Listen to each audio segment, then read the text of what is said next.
Hello, and welcome back to the Ottawa History Hub podcast. Over the last few episodes, Bytown's been developing into an urban center to compete with Columbia Falls across the water. We've discussed the economy on timber and furs, as well as the establishment of the police and fire protection in the growing town. This week, we're going to look at how those people were fed by meeting one of the richest farmers and entrepreneurs in Upper Canada, Mr. Bradish Billings, Esquire.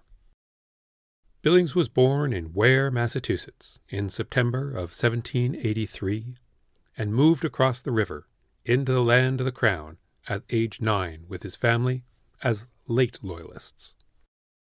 The difference between a United Empire Loyalist and a late Loyalist was that the UELs were refugees in the immediate wake of the American War of Independence, while late Loyalists, like the Billingses and the Wrights, were families that decided to cross over a few years after the Paris Treaty, looking for and finding cheap land.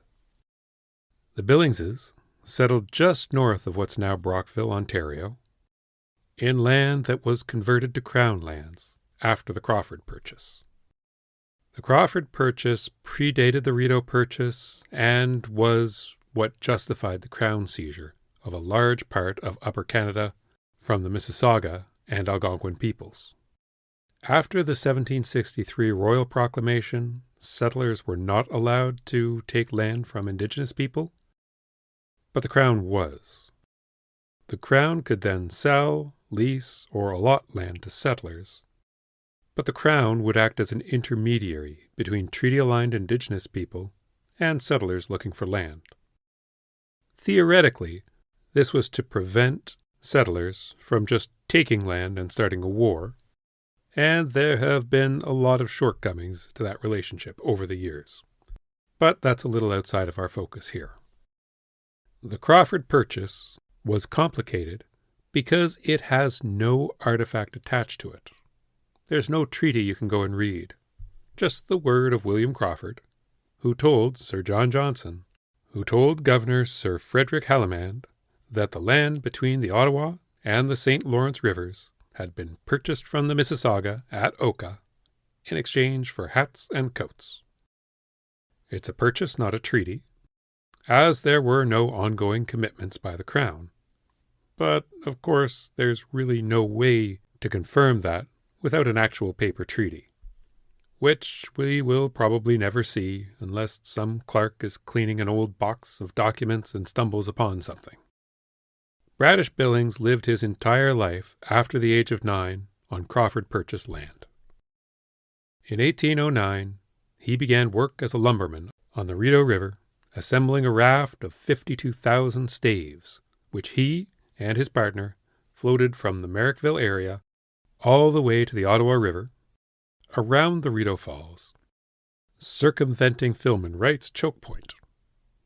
On the way to Quebec City, a storm struck, and they managed to rescue only about 12,000 of the original staves for sale, nearly bankrupting the aspiring merchant. The lesson was visceral, that the sweat of your own brow can drown you, and that it's best to have other people take the risks. He went back to Merrickville, where the 30-year-old Bradish married the 17-year-old schoolteacher Lamira Dow, and together they moved upriver to Gloucester Township to build a cabin and start on their eventual 9 children. Unlike John By, who had sensibly married a wealthy woman twice, Lamira Dow did not bring much to the marriage except her own strong work ethic and stout fecundity. If the Dows had been United Empire Loyalists, then Billings would have been entitled to a land grant by virtue of being a UEL in law. But as it stood, he would have to buy land, or at least lease a terroir. Billings was a clever man and realized that there was a third option open to him, that being by just moving onto land and squatting there. That would, of course, run into problems with the law if the rightful owners came to lay a stake. So, the Billingses squatted on clergy reserve. Junction Gore in Gloucester Township the current Billings Bridge area, had very few people.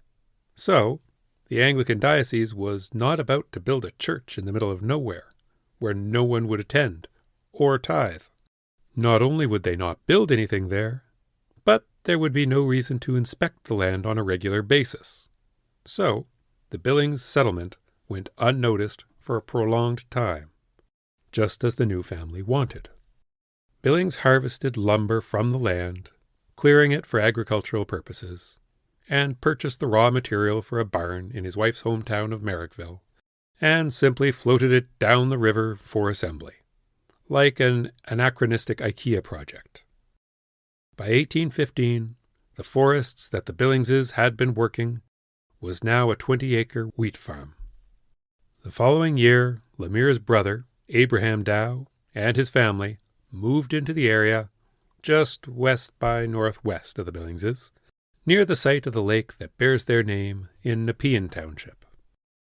The following year, her two other brothers, Samuel and Jonathan, joined them in the emerging village of Junction Gore on the south shore of the Rideau, near the modern Billings Bridge shopping centre. The two brothers started off working as lumbermen for Bradish. It wasn't until 7 years after they first arrived, in 1820, that the Anglican diocese took notice of this occupation of their property. Billings and the diocese entered into a 21-year rent-to-own agreement, so that Bradish and his family could become landed gentry for the Rideau Valley. For the first 7 years, he would owe 21 bushels of quality wheat, or £3 10 shillings cash. For the next 7, it would be 24 bushels, or £7, and for the final 7 years, his mortgage would be £10 10 shillings, or 63 bushels. He normally paid biannually in wheat on the 25th of June and the 25th of December. Christmas was not actually a big deal until fairly recently. Also, at the time when he'd secured the mortgage for the farm, upon which he and his family were working, Billings purchased 200 acres of land in Nepean Township on the other side of the river from the farm, in what's now Old Ottawa South. Years as a lumberman and farmer had taught Billings the value of hard work, and that was that it was worth a great deal to other people. With these 200 acres, Billings did not cut trees or sow seeds. He rented it out in minor plots for more than the cost of the mortgage. Selling and renting the land would bring in more income than hewing white pine and planting wheat. In 1823, he built the first sawmill on the northern Rideau River, which was, of course, a service to him and his family to build up the family mansion, the Billings estate, but was also a service that he could charge to his neighbors. Instead of cutting down trees and manually preparing them for lumber, his automation saved the time and labor of the community and brought in an additional revenue stream for Billings, whose browbeating labor was now slowing down his pace to that of a more leisurely, rural yeoman. That's not to say that he declined in his spirit of industry. He continued to take a lead role in the development of the farming community of Junction Gore.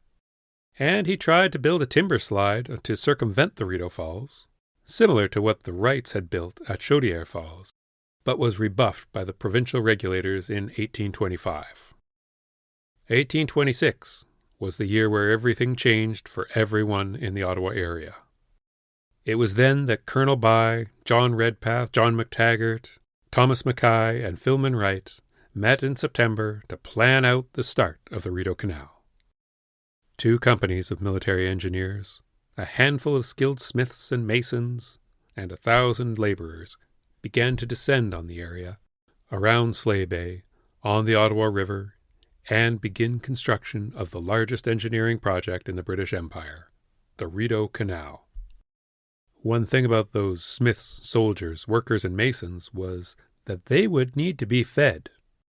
And while Columbia Falls, or Wrightstown, was ready with lumber and stone for the canal, it was Junction Gore that was producing food that could feed the increasing number working downriver.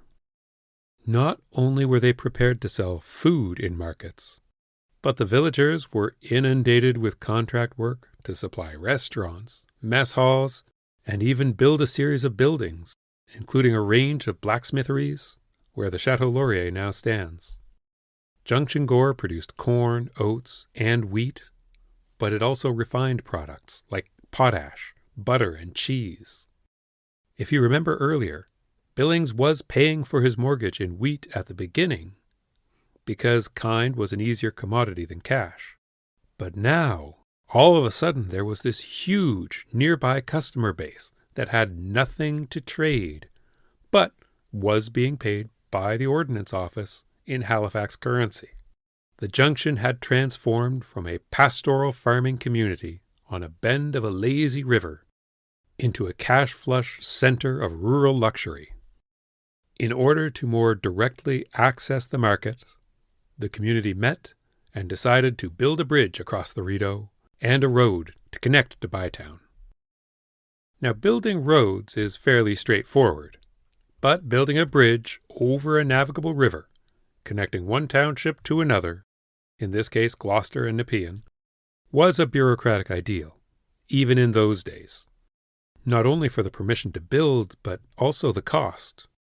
The village of Junction Gore would have to raise the funds and hire workers. Bradish Billings paid 25 of the expected £112 out of his own pocket, and began the process of securing administrative support in the halls of power of the Dalhousie district. The pathmaster of Gloucester was on board for the project, a man by the name of Bradish Billings. Also was the surveyor of highways for Russell County, also Bradish Billings. The Dalhousie district representative not only supported the plan, but paid an additional £28 out of the public purse for the endeavour. This representative's name was, Bradish Billings. Now, far be it from me to alienate an Ottawa audience and insinuate that there ever has been or ever will be any shenanigans or chicanery with government projects, which are, of course, all above board and beyond reproach. They always have been, always will be. But this one would have a bit of an air of impropriety to an outside observer. Once the so-named Farmers' Bridge was completed in 1830, a road was built to Upper Town in Bytown. From the current site of Billings Bridge, that bridge was built to replace Farmers' Bridge in 1916, the road ran north to connect with Esther Street, named after the wife of John By. The stretch of road from Esther Street to Farmers' Bridge was called Prescott Road, as the road was to lead past Junction Gore on to the town of Prescott on the St. Lawrence. After the London Parliament publicly rebuked Colonel By in 1832, Esther Street was renamed Bank Street, and Prescott Road took the name as a continuity. Despite having his fingers in a great many different pots, Billings relished his role as a farmer, be it an enormously successful one. In an 1841 article in the Bytown Gazette, there is a tour of the Billings farm, so to give you a sense of how big a farm was in this period, here we go. No accent this time, I promise. Mr. Billings' farm consisted of 1,000 acres, 3 other dwelling houses, 1 sawmill, 4 barns, 2 threshing floors, 3 stables, 2 large sheds, 1 milk and dairy house, a wood house, and a storehouse. Each year the farm produced 130 tons of hay, 20 acres each of wheat, oats, and peas, and hosted 3 pairs of oxen, 17 cows, 18 calves, 90 sheep, 27 horses, 30 hogs, and 25 other head of cattle. Now, I don't know what other head of cattle means, but they produced 500 pounds of butter, 2,000 pounds of cheese, and used the wool from the sheep to produce cloth. This was a far step from the family farm that was squatting on the edge of a clergy reserve 35 years ago. Billings continued to be a major supplier for public works in Bytown, including the lumber that went into the first court and jailhouse, built by Thomas Mackay on land donated by Nicholas Sparks. The last major project that would get the attention of Bradish Billings was the Bytown and Prescott Railroad Company. the B&P. Billings sat on the board, sold land to the project, and even secured a flag stop at Junction Gore. We're going to be discussing the B&P later on in the podcast because of its significance to the end of Bytown. It transported goods faster and cheaper than the Rideau Canal, making the waterway obsolete as a civilian trade network, the way the demilitarization of the Great Lakes had negated its military value. While Junction Gore wouldn't formally join the city of Ottawa until 1950, it remained in orbit of Bytown, and later Ottawa, supplying food, labor, and skill to the growing community to the north. Billings continued to be a local notable throughout the region, working with and occasionally feuding with Filman Wright and other important figures, until his eventual death in 1861, at the ripe old age of 80. One of the few artifacts of his time is Billings Estate Museum. It remains the city's oldest surviving wood frame building, and second oldest building, after Bytown Museum. Billings constructed it between 1827 and 29. It stayed in the family for 5 generations.